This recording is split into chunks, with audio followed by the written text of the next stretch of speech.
Al oído.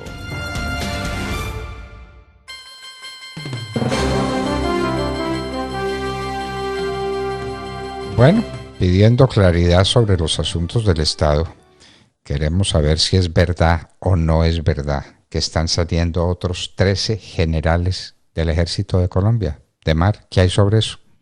Ay, doctor Fernando, esto es impresionante. Yo no sé en qué momento va a parar el asunto de la barrida en el Ejército Nacional, pero recibo noticias. De hecho, aquí nuestra compañera Sofi Casas nos comparte el comunicado de prensa del Ejército Nacional que acaba de expedir, precisamente donde da cuenta, y estaba revisando ese comunicado de prensa, donde dice el señor Mayor General Luis María Mauricio Ospina Gutiérrez, comandante del Ejército Nacional, alineado a las políticas del gobierno nacional, se permite comunicar la estructura organizacional de la institución.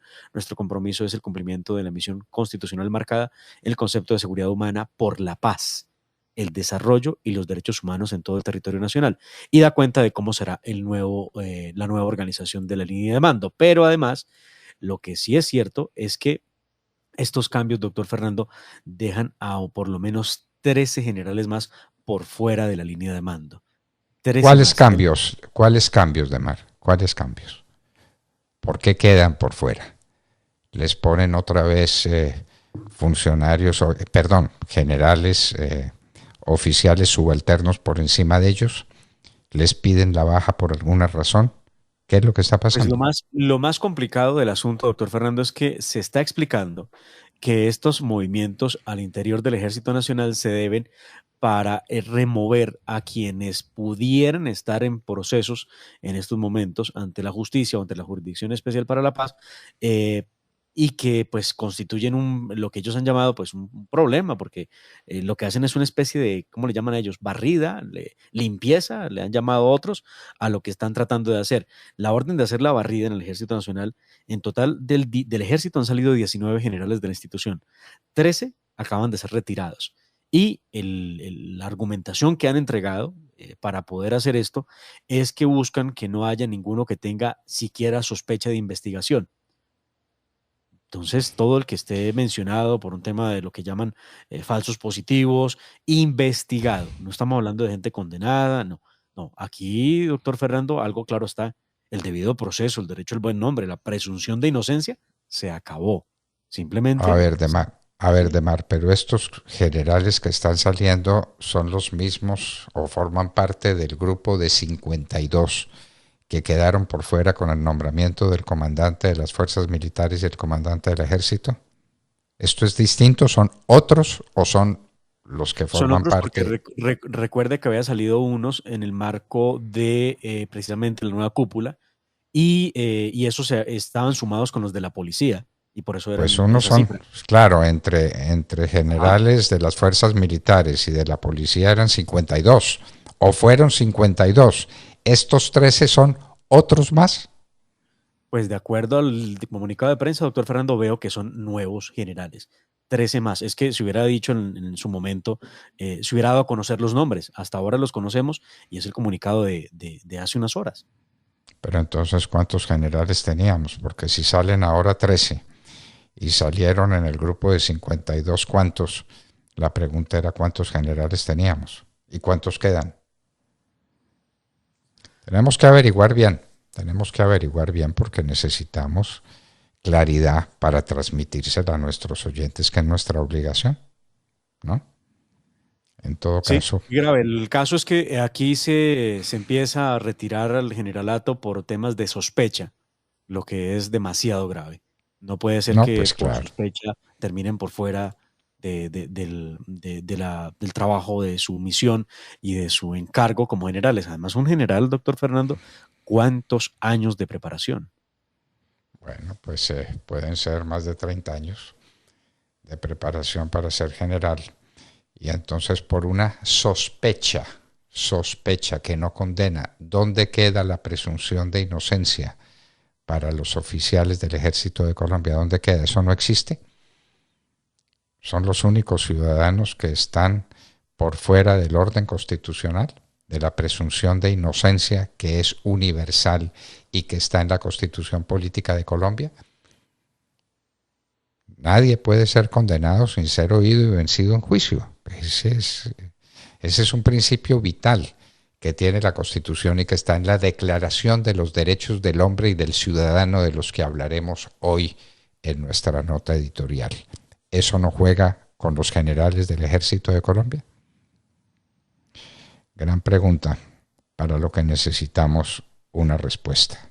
Pues Esperamos como tenerla. suele pasar, lamentablemente, doctor Fernando, en Colombia, lo que tenemos es que la fuerza pública, nuestros hombres de las Fuerzas Armadas, parece que no tienen derechos fundamentales y mucho menos derechos humanos, porque aquí algunos sectores de la política abogan por los terroristas, por los criminales, por los narcotraficantes, pero nunca por la fuerza pública. Y hoy lo que tenemos es esta situación difícil de entender de lo que ellos llamaron la poda, pues no es una poda. Es impresionante lo que están haciendo. Esto sí que es sin precedentes y por cuenta de que no puede haber nadie que tenga algún tipo de investigación porque inmediatamente es objeto de salida. Es lo que hemos podido ver. Estamos revisando obviamente el tema de los números, cuántos han sido. Tengo la lista aquí de los generales, donde hay brigadier generales, hay mayores generales. eh, eh, sí, brigadieres y mayores generales en su mayoría son los que terminan por fuera del Ejército Nacional en estos Pues momentos. en su mayoría no todos, porque los otros son generales, que no sé si en Colombia hay algún general en este momento, si el comandante de las fuerzas militares es general. Tenemos brigadieres generales, mayores generales, general de la República. Bueno, tenemos que averiguarlo y, si es del caso, llamar al coronel John Marulanda de Acore para que nos diga cuántos son los que están saliendo del servicio de la patria. Generales simplemente investigados. ¡Qué horror! ¡Qué horror! De manera que venga, defiéndase de estos cargos, pero queda condenado. Mientras tanto, está condenado. Y mientras tanto, lo sacamos deshonrado del Ejército de Colombia. No, eso no puede suceder. No puede suceder, es una pesadilla. Bueno, Demar, en el Tarra hubo un ataque a la avanzada del presidente eh, y del ministro de gobierno, pero parece que el presidente Petro sí fue a El Tarra pese a las amenazas. Va a Altarra, es lo que se ha Va. dicho en las últimas horas. Sí, señor. Va a Altarra, no ha ido. Va a Altarra. Mucho valor de parte del presidente. Ojalá no ocurra Le nada parece. y ojalá las medidas de seguridad sean suficientemente eficaces. Lo último que queremos Yo, yo, y yo lo no último. concebiría que ataquen al presidente, ni más faltaba, qué horror, no, no, no, no puede pasar. Además, mucho Pero menos cuando el presidente está en diálogos para poder sentarse a hablar de la paz con ellos.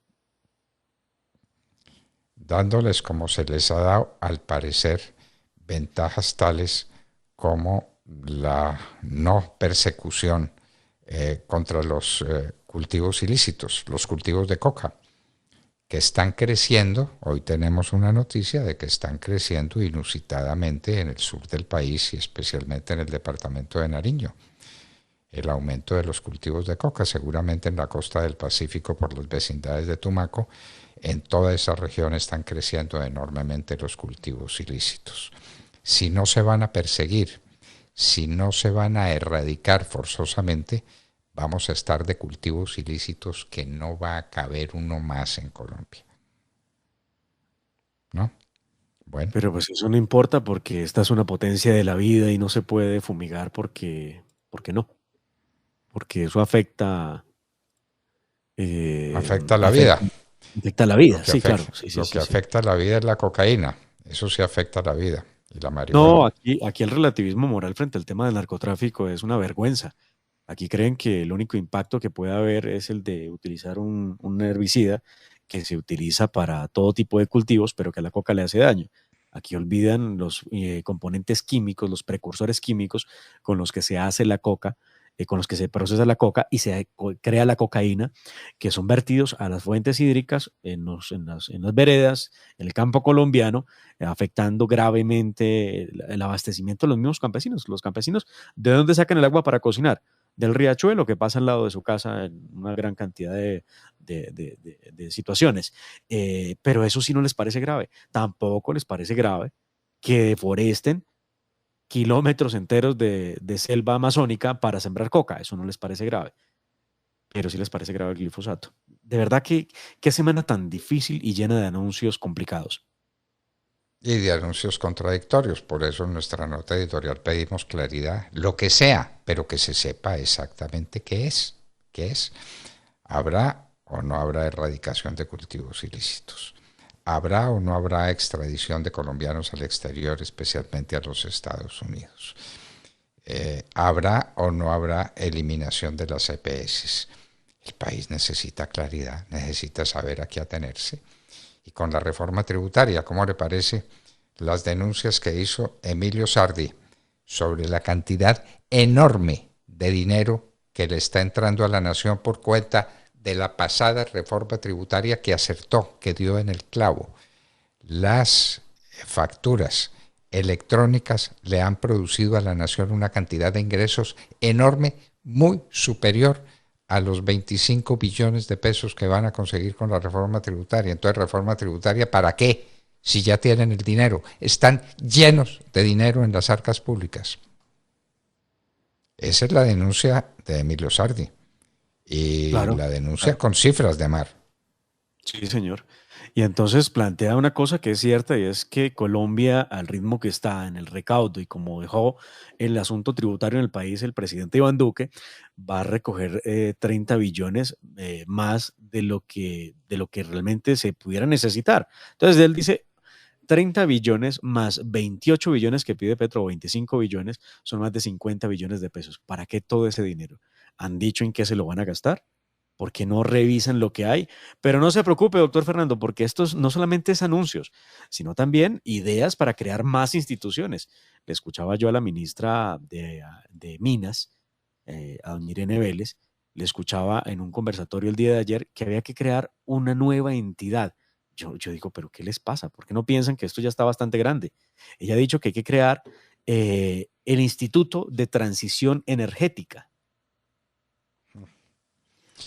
Entonces, ¿para qué el MINTIC? ¿Para qué el ministerio? ¿Para qué el Ministerio de Minas y Energía? ¿Para qué? Si hay que crear otro instituto. Bueno, pero en fin, hay que dar puestos. Hay que dar puestos, hay que gastar dinero. Esa es la fórmula para conseguir la adhesión, por ejemplo, la adhesión de los conservadores. ¿Será que les han dado muchos Ah, puestos a los claro. conservadores que están tan petristas? Pues es que es aterrador. ¿Sabe usted? Hablaba con una persona del Partido Liberal, muy activo en los temas políticos en el Congreso de la República, y le preguntaba, ¿qué va a pasar con esto de la reforma tributaria? ¿Ustedes cómo lo ven? Entonces decía, no, vea, el tema de reforma tributaria no, es necesaria, pero no así como va, porque es muy complicada. Aquí muchos están diciendo que es que vamos por los más ricos y resulta que no son los más ricos. Aquí los más pobres van a ser los primeros damnificados con la reforma tributaria que se está planteando. Eso hay que analizarlo bien y la cosa hay que discutirla. Eso no es que la presentaron y la vamos a aprobar. No, no, no. Aquí hay que analizarla de fondo. Bueno, ¿y cuál es la situación de los conservadores? Y la respuesta fue contundente. No, los conservadores son más petristas que Petro. Yo no puedo creer eso, doctor Fernando. Pero bueno, digo, no lo puedo creer desde la visión general, pero cuando veo cuál es la actitud y veo cuál es el paso a paso y el mood que manejan, digo, sí, definitivamente. El Partido Conservador está más petrista que nunca. No sé cuál sea la razón, aunque me la puedo imaginar y usted la acaba de anunciar más o menos. Ay María, por Dios, el Partido Conservador, el partido de Caro y Ospina. ¿Será que estos conservadores de ahora saben quién era Caro y Ospina? ¿Saben qué era, cuál era el contenido de su credo fundamental y del respeto que había que tener por las instituciones y por la seguridad y por el orden, la defensa de los principios tutelares en los que descansa la nacionalidad, la defensa de lo que representa la Iglesia Católica, de lo que representa la creencia, la fe del pueblo colombiano, de lo que representa el orden, de lo que representa la seguridad? Muy bien, son preguntas que uno se hace. En todo caso, pues el petrismo de los conservadores no. de unos dirigentes del Partido Conservador que fueron elegidos con muy otro propósito, recibieron los votos conservadores e hicieron con ellos o están haciendo con ellos lo que les da la gana. Y lo que les da la gana es volverse petristas a cambio de empleos, a cambio de puestos. Virgen Santa. Bueno, siguen los bloqueos de los indígenas. Están atacando otra vez la propiedad privada. ¿Dónde la están atacando y dónde está la defensa de los principios tutelares de la Constitución? La propiedad privada es uno de ellos. Ha derribado árboles y ha impedido la libre circulación. De hecho, ojo a este dato para todos los que hacen uso de la vía en estos momentos. Atención, se habilitó desde esta mañana, desde hace una par de horas, el paso vehicular por un solo carril en la vía Buga-Buenaventura a la altura de la Guinea. Las comunidades indígenas advierten que a las 10 de la mañana nuevamente van a bloquear el corredor vial si no son atendidos por el gobierno nacional. Escuchemos qué es lo que han dicho estos sectores indígenas que están haciendo los bloqueos. En vista de que lo acordado el día de ayer no se ha cumplido a la fecha, no ha llegado la delegación del gobierno, sabemos que las decisiones que se habían acordado ayer están siendo objeto de burla. La Minga ha decidido volver a tomar la vía Cabal Pombo. Va a haber solo paso para la misión médica y algunos sectores muy puntuales de aquí del sector. Responsabilizamos al gobierno nacional de lo que pueda pasar con la Minga y los transeúntes de ese sector. Muchas gracias. Y entonces... Bueno, muchas gracias a la orden, señor. ¿Qué tal eso? Bueno. Ya en estos momentos, doctor Fernando, los bloqueos en la vía Buenaventura dejan pérdidas cercanas a los 80.000 millones de pesos para el comercio y el transporte de carga. Están preocupados en el comercio del Valle por cuenta de esta situación que no se supera, y lo más aterrador es que se haya comprometido el gobierno del señor Gustavo Petro a sentarse en una reunión con los indígenas y no se haya logrado, y de hecho por eso están planteando el tema de volver a bloquear. Y lo más grave del asunto es que dicen que van a bloquear y nadie dice nada. ¿Y qué piden los indígenas? No, nadie dice nada, claro que no dice nada, pero ¿qué es lo que están pidiendo? ¿Cuál es el punto de desacuerdo que tienen con el gobierno? Porque ellos eligieron ese gobierno. Pues que no se les olvide, ¿no? Que tengan buena memoria de que ellos fueron los grandes propagandistas y los grandes electores de Gustavo Petro. Pues entonces ahora uno les diría, pues aguántenselo. ¿Pero qué es lo que están pidiendo? Pues muy bien. Ellos y el tema de la deuda ancestral. Los indígenas dicen que desde hace más de 5 años les han incumplido con los compromisos que han trazado con los distintos gobiernos y que por eso exigen volver a sentarse para poder hablar de esos compromisos. Cuando revisamos cuáles son esos compromisos de los que hablan, simplemente podemos preguntarnos si es que se trata otra vez del tema de tierras que están exigiendo, o si se trata del tema de ayudas económicas para la comunidad. Eso no lo dejan claro. Dice que se van a sentar a hablar con el gobierno para poder exigir que se logren los acuerdos que ya habían pactado hace 5 años. Hace ¿Y 5 si no años bloquean la vía? ¿Y si no bloquean la vía? Y no la pueden desbloquear porque si mandan a la policía no va a combatir. Usted vio el video en el que aparece un energúmeno golpeando a un policía y el policía inerme, calladito la boca dejándose golpear. Absurdo, sí señor, vi el video de este salvaje golpeando al policía y el policía lo que había hecho era pedirle que se dejara hacer una requisa. Bueno. Y esa fue la respuesta. La respuesta fue cogerlo a golpes, a cachetadas, y el policía, pues no sé para qué el bolillo y para qué.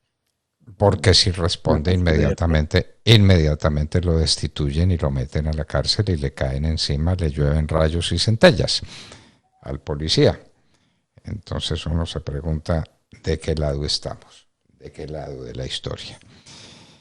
Bueno, si no tenemos más, nos vamos con una invitada muy especial que nos va a hablar de Bogotá y de lo que está pasando en Bogotá con la movilidad. Aquí ya no se puede andar de mar. Lo corrijo, me permite, doctor Fernando, no con la movilidad, sino con la inmovilidad. Bueno, Es que ya en Bogotá no hay movilidad, o sea, usted anda por la calle y ya no anda, usted simplemente se parquea. Usted escoge en qué vía se quiere parquear, en la 30, en las Américas, en la autopista, cualquiera de las dos, la norte o la sur, usted escoja dónde se quiere parquear. En un minuto, la concejal de Bogotá por el Centro Democrático, Diana Diago, estará con nosotros en la hora de la verdad. En un minuto más. Y estábamos con ustedes hablando Al oído.